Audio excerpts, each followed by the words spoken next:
Hello, welcome back to my channel, or welcome if you're new. My name's Melina, and today I am doing my quarterly recap. Now you're probably thinking, Melina, you usually do your recaps every quarter and you're like over a month late. What happened?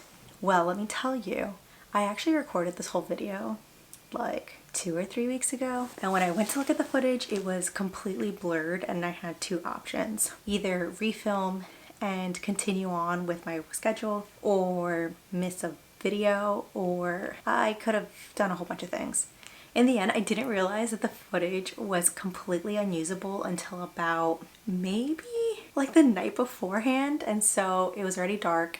I like to film in natural light, preferably, and the few times that I try to film in like fake studio lighting, I still haven't figured it out. It just looked wrong. And so I couldn't figure it out. So in the end, I ended up skipping a video. So if you look back, there is a week I skipped, and it was partially because it was Labor Day weekend, but it was also partially because I had completely unusable footage. And so here we are in October doing a recap. And so I obviously don't completely remember what we talked about, but as always, I wrote it down. And so let's talk a little bit about the last couple of months.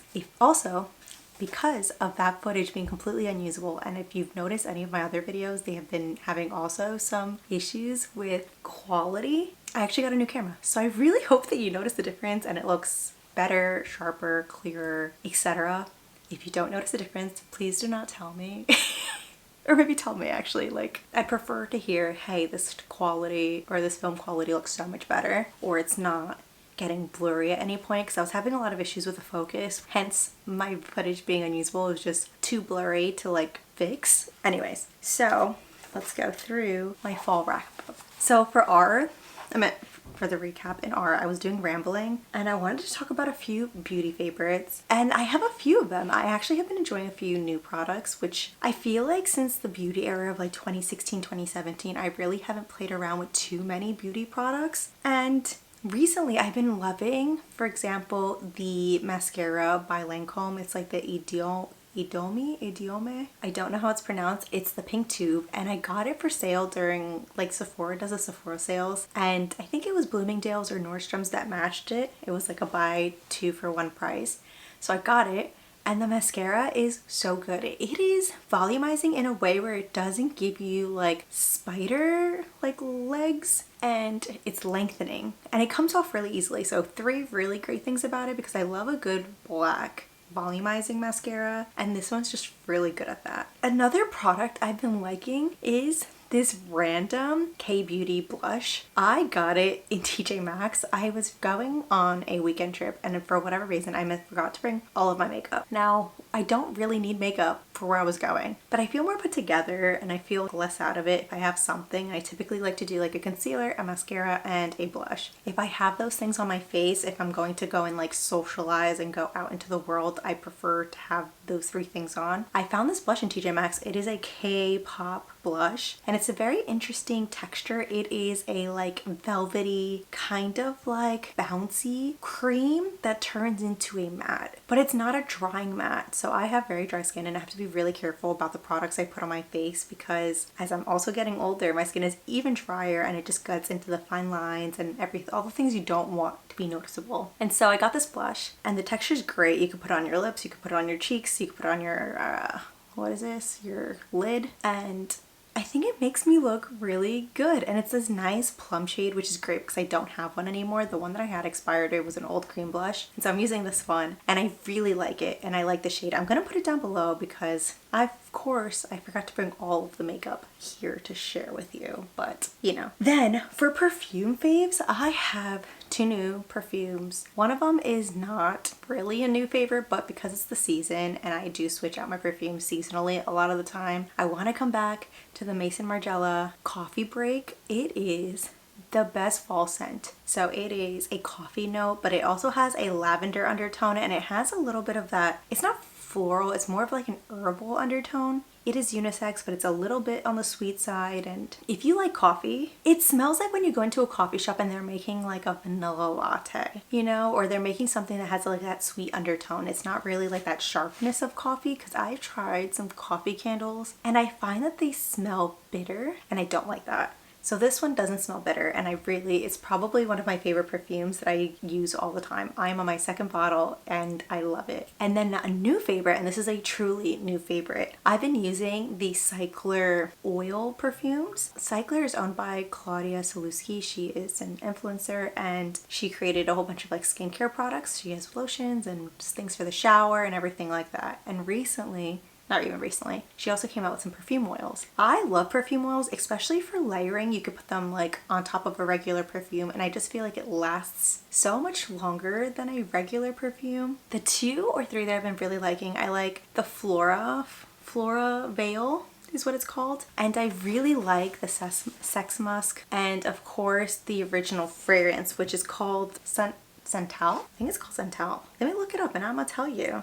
It's called Sacred Santal. Now the Sacred Santal is more of a clean scent with a sweet undertone, and the Flora Veil is more of a florally fragrance, but it doesn't smell like Old Lady. It just smells floral in more of an herbal way, if that makes any sense. It's still, I would say, more of a feminine fragrance, but I've been really enjoying it and I like to layer them. The Sacred Santal I do wear more so like after the shower. I will put that one on and sometimes I mix it with the Juliet Has a Gun, not a perfume, and I feel like that combo is just perfect. And then the Flora I usually just use as like underneath, you know, day to day.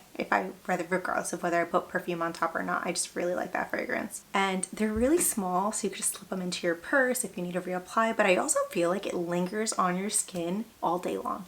Like I will shower, I will put on the oil, I will wake up and I will go through my day because I shower at night. Sometimes when I'm taking off my clothes to get into the shower the next day, I still smell it on certain points of my body, and that's so good because I also feel like it's not overpowering. It's like one of those things that like someone needs to lean in and like it gives you that whiff of deliciousness, and so I love it and I highly recommend them. Of course, I love the Letta Oris 22. I think it's a tried and true, and I use that one all year round, but I think I mentioned this actually in my last recap, so that is nothing new to you guys. Then enough about my beauty favorites. Let's talk about things that I've been excited for. And I talked about this technically. This is what I talked about before, like for the fall. They actually, one of them already passed, but I was taking 2 really exciting trips. One that I took last weekend and one that I'm going to actually tomorrow. I went to an Oceans Calling festival. It is a rock music festival in Maryland. It's on the beach. It is so cool. We went last year during the hurricane and it was an experience. We decided to try again because the lineup was great, and we did all 3 days this year. We went to see Green Day, we went to see Fall Out Boy, we went to see Noah Kahan, we went to see, there were so many bands. I can't even think of all of them. Cake and OAR and Good Charlotte, and there were so many cool guests that came and the music was so good. Everyone sounded amazing and it was just a fun time. And we only got rain one day and not the whole day, like maybe from like 5 or 6 onward, and then it stopped around midnight, so you know, I can't complain. It was a great time.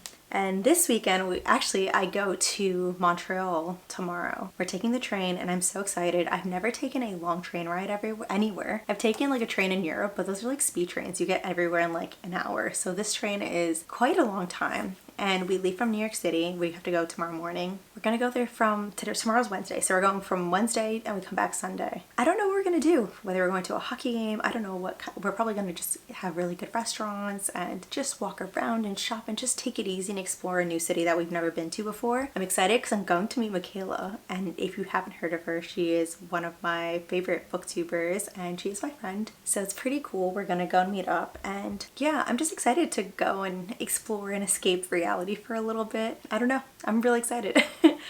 For C, I wanted to talk about cooking, and I have been really embracing like cooking and making new meals and cooking at home, and really embracing like my cultural meals that I grew up eating. And so I've been really attempting to make certain things that my mom used to make and my grandma used to make. For those of you who don't know, I'm Dominican and my parents both come from the Dominican Republic, and so I was raised on really good Hispanic cooking, but because of that I didn't learn to cook until really late because, you know, they were the ones always in the kitchen and they were doing all the cooking, and so I learned really late. And even then I feel like I'm not, you can't have my meal next to theirs and they're like, oh, it's good. They don't compare. And so I've been really working on it, and I've been slowly trying to master like one recipe, at least so it tastes good. So I've made a few dishes here and there, and it's been really fun to, you know, if I do a really good job, I feel great. And if I don't do a good job, it's kind of nice too, because I'm always like, okay, know exactly what I could do to fix it. Or maybe you don't know, but more often than not, I know exactly where it went wrong or where I could improve. And the best compliment in the world is my boyfriend telling me, this is the best thing you ever made. And that is a really good feeling, because he obviously didn't grow up on that cooking. And while I personally don't think it's anywhere as close to my mom or my grandmother or my aunt, I still feel nice to, you know, keep that culture, because I also feel like food is so important in keeping a culture, you know, the food that you eat. And it's so different from what we would eat on a day-to-day if I didn't make it or my family didn't make it. I made an oxtail dish. It's like a stew, and it's something that's really popular in Dominican cuisine. It's kind of like, you know, like a stewed oxtail, and you eat it with fried rice, and it's a little spicy and it has so much flavor to it. I didn't do, like I said, my boyfriend said it was the best thing I made, and that is, it feels so good to hear that, but I know how I can make it even better next time, because there's definitely certain things that I thought it was missing, just a little something, so next time I'll get it. But it feels nice. It feels good to, like, I feel like to cook, and it also feels like a step into adulthood. Like, cooking is a great hobby. I really enjoy it, and it's really fun to try new recipes and try new food at home. So then for A, I wanted to be a little bit real with you guys, because I feel like usually in my vlogs it's very surface level or more just like day-to-day activities, and I try to keep it light and I try to keep it as an escape, because reading for me is a huge escape from reality. But the truth is, I don't want to also completely gloss over the fact that, like, you know, there's some really serious things going on in the country right now. I live in the United States, and so it's been stressful. It is a stressful time for me, and it's really hard to look at the news and see all the people that have been hurt and see how our country is hurting and see all the damage that is being done in our country. Truly, I've been trying to like pick and choose my battles on in terms of when I should actually stay tuned in and when I should take a break because of the mental overload. It's a lot. And it's not just our country, you know, what's happening in Gaza is devastating. And yeah, I don't know. It's just, I feel like there's so much bad going on right now, and it's really hard sometimes to stay positive and stay hopeful, and I'm really trying to. I try to keep busy. I love creating videos and posting them and editing them, and just having some people that I chat to here on a week-to-week basis is really nice. But I don't want to completely gloss over the fact, because I don't want people to feel like also that it's not really on my mind, because it is a lot. It's something that, you know, gets mentioned a lot in my therapy sessions and my friends, my family, and my real world. Like, I do talk about those things a lot. My advice to you would be, again, to also pick and choose, because it's so easy to get caught up in all of the negativity and want to be so informed on everything, but it's also really important for your mental health to make sure that you're not too overwhelmed. It's so easy with all the bad news to be constantly wanting to be tuned in, and I don't think it's actually very natural to have so much accessibility to so much negative news all the time. Like, if you think about it, back in the day you would get your news in the morning and at night, you know, the morning news and the afternoon news, or just a newspaper, and now it's bombarded everywhere. All the social media sites, your news, your newsletters, your emails, everything. So you have to take a step back sometimes, and don't feel guilty, because I feel like it's okay, you know? There's nothing at that exact moment that you could do. And it feels sad to say that, but it also feels like, you know, you need that reality hit of like, okay, me not knowing this right this second isn't going to change anything. It just gives me that peace of mind for at least the day. It sucks, and we're going through it day by day, but you are not alone if you feel what I'm feeling. Moving on, let's talk about what I've been playing. I have been playing one game, and I've mentioned it so many times.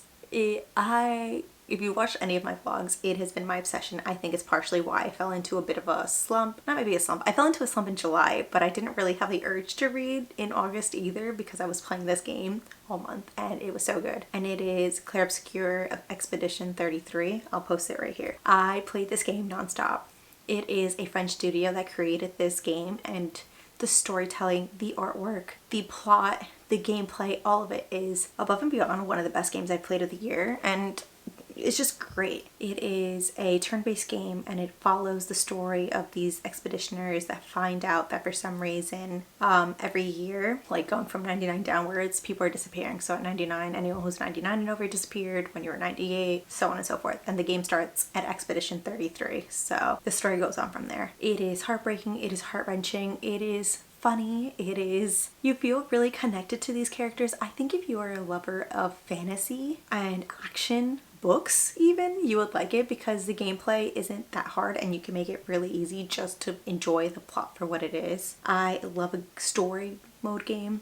I like a game with side missions where you get to know your characters and you get to know your side characters and you go on missions for these side characters. Yeah, I highly recommend the game. It's not cheap. I think it's like $50 right now, but it's so worth it, 100%. And you can get it, I think, through Game Pass for $10 for the month. So if you don't want to spend the 50, you could also just spend the 10 and try to finish it in a month or two. Highly, highly, highly recommend it. It's so, so good. Then what I'm currently playing, which I haven't really played that much recently, but I've been playing, I started God of War. I needed another plot-based game, and supposedly God of War is a great one. I have never played any of the God of War games, but I am starting with the 2018 version. I will show a picture here. And so far, I'm really enjoying it. It is very different from Expedition 33, which is a turn-based game. God of War is very much you gotta be on top of it. It is fast-paced. You get hurt very quickly. The enemies are pretty strong, at least for me. I'm not the best game player. Like I play a lot, but I'm not good. But I've been really enjoying it. And then of course is my cozy game. I went back to Fields of Mystria recently. I've been having so much fun. So they did release a patch, I think sometime over the spring, and I finally got to that point in the patch, and they've added so many extra things and so many extra like furniture items and so many extra missions, and it's just so fun. It's so fun. I've been craving a new Stardew gameplay, like replay, but I'm not sure if I'm ready for that yet. So I'm playing at Fields, and I think that's giving me kind of the itch that I want for the cozy gaming. Finally, we got to recap, but I'm gonna have to make it a recaps for this season, and I want to talk about some snacks. They're not necessarily like food snacks, they're just like things that I've been enjoying in the food category, and one of the things for me is the Bonin Cinnabon syrup for coffees. I have gone to this coffee shop. It's like maybe 20 minutes from my house. It is not close. Then there's another one like 30 minutes away that they also do a Cinnabon like latte, and it's so good. But again, it's so far from my house. So I was like, I need to start making it myself, because I also don't spend that much money on coffee anymore unless I'm like out and about and I crave a coffee while out or I'm traveling. I usually make it at home. And so I finally went back to the one that was like 20 minutes away, and I saw what syrup they used, so I went online, I ordered one. Ooh, it's so good. I do 1 pump or half a pump of the Cinnabon and half a pump of the vanilla, and for me, as a not super sweet girly, I feel like it gives me exactly what I want. But if you want it sweeter, I would just do a 1 pump and a 1 pump, and it's really good. I feel like the mixing of the two gives you like, I don't know, there's like a butteriness, and again, I'm using my homemade vanilla syrup. It is so good. Another thing I've been really liking is the Giggles sour candy. So I go through like these tangents and these moments where I like hyperfixate on like a health thing, and like I try to find a solution. And so I've been slowly trying to cut out corn syrup from my diet, which is so much harder than you would think, because in America they put corn syrup in everything. So one of my favorite candies are the Skittles and the sour Skittles. Like when I want a craving or want a candy, I get those, and I feel like they're so good. But they have corn syrup, and so I was doing some research online, and someone on Reddit said, why don't you try the Giggles version? The consistency is the same, but the flavors are different. I said, I don't care about the flavors, like as long as it's good, it's good. So I ordered back a pack of the Giggles sour candies, and they are so good. They come in these little packages, a little smaller I think than like, maybe they're the same size as the original Skittles, like the packs that you get for like Halloween, like the little travel baby ones. And so they give you like a box full of those little bags, and usually 1 pack is not enough. I usually get 2. I eat 2 when I'm like sitting down. Sometimes 1 is enough, and the consistency is perfect. It is very similar to a Skittle with that hard coating and the softness on the inside. They're a little sour, and they're so good. I highly recommend them. My mouth is watering just thinking about them, which is funny. The final thing I want to talk about, because I'm so passionate about this product, it is the 365 Whole Foods English muffins. I used to be a Thomas English muffins girl, and if anyone gave me a different brand, I'd be like, oh, they're fine, but they're not as good as the Thomas ones. And for those of you who don't know, Thomas is like a main brand that makes English muffins. Like they're just like, they're not expensive, they're pretty affordable, but they're English muffins, you know? And so when I used to get like, I get free like things through Amazon, being like, hey, do you want to get like free Whole Foods delivery or three free Amazon delivery for like 3 months? And I said, yeah, free delivery for groceries once in a while is kind of nice. So I did it, And one week I was really busy, so I ordered the groceries and I saw these English muffins for like $2 and they said they're bakery made, fresh from Whole Foods. I said, okay, cool. So I ordered them, not thinking much about it because it was like it's a little less than $3 for the pack. And they send them to me. Let me tell you, they are so good. They're way better than an Thomas English muffin. They're fluffier, they're less dense. They taste more, I guess, like a hybrid of a bread. Because an English muffin's kind of like a bread with a bagel. Like, it's just denser. And the consistency is different on the inside too. This one has like a bread consistency, but it still has like that outer layer of English muffin. If you know, you know. They're so much better for sandwiches. They are so much better for like breakfast sandwiches. They're so good just to have like on the side with eggs. I usually use them for breakfast, obviously. As you see, all my examples are breakfast based, but I'm obsessed with them. They are actually that good. Like, they really are. Yeah, I've been obsessed. They're so good. They're kind of annoying because I don't really shop at Whole Foods really that often, but the fact that I found a product that I really like that they make is a little disheartening, but it also makes me want to go. So, and the last time I went, they didn't even have them, so that kind of sucked. But yeah, that is the end of my recap. I am currently, when you're watching this, I will be actually I won't be on my way back from Canada. Actually, I think I will be, oh no, I will be back from Canada. Yeah, I don't know. That's the end of my recap, guys. Let me know what you have been loving that's not book related. Let me know your food faves, your book faves. I don't know why I said book. Music faves. Tell me TV shows, video games, etc. I like to be influenced. Like, tell me what your favorites are. As always, I'll see you in the next one, guys. Bye.